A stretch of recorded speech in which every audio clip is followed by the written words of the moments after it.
Aristóteles pertenece al siglo IV a.C., por lo tanto lo marcaremos dentro de la filosofía antigua. Nace en Estagira, Macedonia, y su padre era el médico de la corte de Macedonia. A los 17 años fue enviado a Atenas e inscrito en la Academia, la escuela de Platón. Tras la muerte de Platón, decide abandonar la Academia y fundar escuelas filosóficas.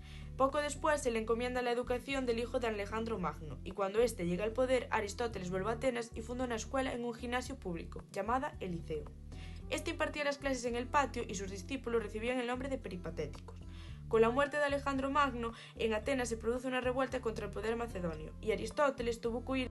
En cuanto a las obras de Aristóteles, se dividían en dos grupos, aquellas expuestas en sus lecciones, que serían los textos esotéricos, y las dirigidas al público, que serían los textos esotéricos. Las obras esotéricas fueron ordenadas y publicadas por Andrónico de Rodas, y las dividió en 4 grupos. 1. Obras de lógica, que sería el órgano. 2. Obras sobre filosofía primera o metafísica. 3. Obras sobre filosofía segunda, donde trataría la física, sobre todo la biología. 4. Obras de filosofía práctica, donde trataría la ética y la política. El primer estándar que vamos a comentar sería la metafísica y la física. Empezaremos hablando de la metafísica.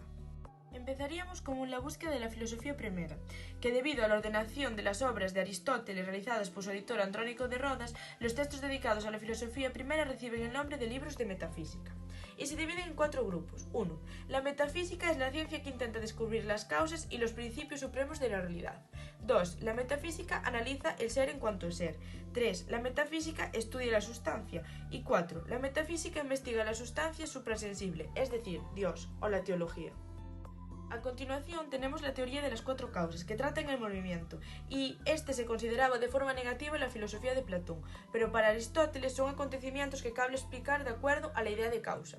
En primer lugar tenemos la causa material, que sería el contenido material y sensible que compone una determinada entidad, es decir, de qué está hecho. En segundo lugar teníamos la causa formal, que es la esencia que se le imprime a la materia, para darle forma al objeto. Por otra parte tendríamos la causa eficiente, que es un actor, es decir, una persona que provoca la transformación. Y finalmente tenemos la causa final, que consiste en la finalidad, el propósito que tiene determinado objeto, es decir, para qué sirve. Ahora hablaríamos de la materia y la forma, es decir, el ilemorfismo. Ile significa materia y morfismo forma, pues tanto la materia como la forma son componentes de cualquier entidad. La forma existe gracias a la materia y la materia adopta una determinada forma para concentrarse en un objeto determinado. En este caso haríamos una distinción entre acto y potencia, pues la materia es potencia, es decir, la semilla es una planta en potencia y la madera también sería una mesa en potencia. El segundo paso sería la forma es acto, es decir, este acto es la que la lleva al efecto, la planta es la semilla en acto. Ahora comentaremos la física. Vamos a empezar hablando sobre la teoría del movimiento, que sería la realidad física sometida al cambio. Esta primera idea, la del movimiento, la enfrenta Aristóteles con la tesis de los eleatas, pues estos negaban la realidad del movimiento y lo cualificaban como una apariencia, resultado del engaño de los sentidos, pues la física aristotélica implica la revalorización del cambio mediante las categorías de potencia y acto. Para poder entender mejor esto vamos a hablar del movimiento y sus clases. El movimiento es el paso de la potencia al acto y tiene siempre un fin. Tenemos 4 tipos de movimientos. El primero sería el movimiento sustancial, que sería generación, algo nuevo, o corrupción, estando vivo o desaparecer. Un ejemplo sería dar a luz o morir. El segundo paso sería el movimiento cualitativo, que sería el cambio de cualidades, es decir, teñirse el pelo, etc. El tercer paso sería el movimiento cuantitativo, que sería el aumento, es decir, engordar, o la disminución, adelgazar. Y por último, el movimiento local sería el movimiento propiamente dicho, ir de un sitio a otro. Ahora vamos a hablar sobre la ordenación del universo.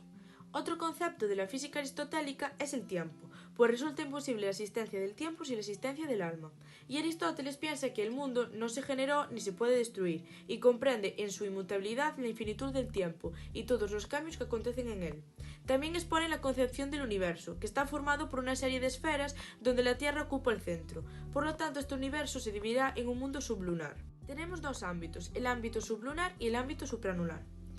En cuanto al ámbito sublunar, hay una realidad compuesta de 4 elementos donde se encuentran la tierra, el aire, el agua y el fuego. También hay una generación y una corrupción de los elementos, un movimiento rectilíneo y 4 elementos transformables entre sí. En cambio, en el ámbito supralunar, los cuerpos celestes están compuestos por un 5º elemento llamado éter. El éter es la materia incorruptible y los cuerpos celestes son eternos como su movimiento. Este movimiento es circular alrededor de la Tierra, y a su vez este movimiento de los astros es debido a las esferas. Y para finalizar, el segundo estándar de Aristóteles sería la ética y la política. Empezaremos con la ética. ¿Qué es el eudemonismo? Aristóteles reconoce el valor del intelecto, pero considera que la responsabilidad por una mala acción no puede atribuirse a la falta de conocimiento, sino que hay que tener en cuenta la impotencia y la debilidad de la voluntad. La virtud no es conocimiento, sino un hábito que depende de la práctica, pues la teoría ética sería igual que el eudemonismo, y el objetivo o bien último al que tienden las acciones humanas es la felicidad.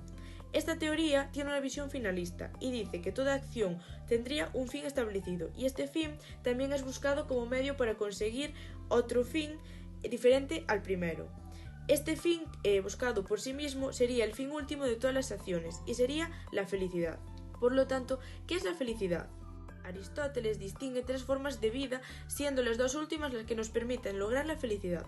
La primera sería la vida voluptuosa, que serían los placeres. La segunda sería la vida política o práctica, que son las virtudes éticas. Y finalmente la vida contemplativa, que serían las actividades propias del alma y las virtudes intelectuales. Es decir, la felicidad completa solo es accesible al sabio. Para finalizar, vamos a hablar de la política. Empezaremos hablando de la prioridad del bien común. Por los humanos somos animales sociales y la diferencia entre nosotros y el resto de animales es el lenguaje y la racionalidad. Pues la filosofía política aristotélica se basa en una antropología para decir que la comunidad es una institución natural que conformamos los seres humanos sin necesidad de establecer un contrato. Pues la comunidad sería más que la suma de los individuos y el bien común prevalecería sobre el bien particular de todos. Aristóteles crea varias formas de gobierno, ya que critica la teoría platónica del filósofo rey, que es considerada como utópica y rígida. Por las formas de gobierno que distinguen a Aristóteles se ordenan de acuerdo al número de gobernantes y la búsqueda del bien común. Se dividen en dos partes, el régimen ideal, que buscaría el bien común, y el régimen corrupto, que buscaría el bien particular. Empezamos con el gobierno de uno, que sería la monarquía, y estaría de acuerdo con ella, pero estaría en desacuerdo con la tiranía. En segundo lugar, tendremos el gobierno de algunos, donde estaría de acuerdo con la aristocracia, que es el gobierno de los mejores, y en desacuerdo con la oligarquía, que solo busca los intereses de los ricos. Y, para finalizar, el gobierno de la mayoría, que sería la politeia o república, que es el gobierno de las clases medias. De esta estaría de acuerdo, pero estaría en desacuerdo con la democracia, que busca el interés solo de los pobres. Aristóteles considera que entre los regímenes ideales dependerá de cada comunidad adoptar el que más le convenga al contexto social y económico de cada una. Para Aristóteles, el mejor régimen es la politeia, es decir, la política. Para Aristóteles, el mejor régimen es la politeia, es decir, la república, que se trata de una democracia gobernada por las clases medias y con una constitución y unas leyes fundamentales que garanticen la estabilidad y el interés del gobernante, es decir, el bien común. Por otro lado, hace una crítica a la democracia que se basa en la argumentación según la cual el pueblo, es decir, el de amos, se identifica con las clases bajas y solo busca en el gobierno enriquecerse. Aristóteles también busca diseñar cómo deberían organizarse un Estado ideal, evitando las dificultades de la propuesta platónica. Si cada uno de los ciudadanos es feliz, lo puede ser la comunidad. La educación y la política están orientadas a la felicidad de la comunidad.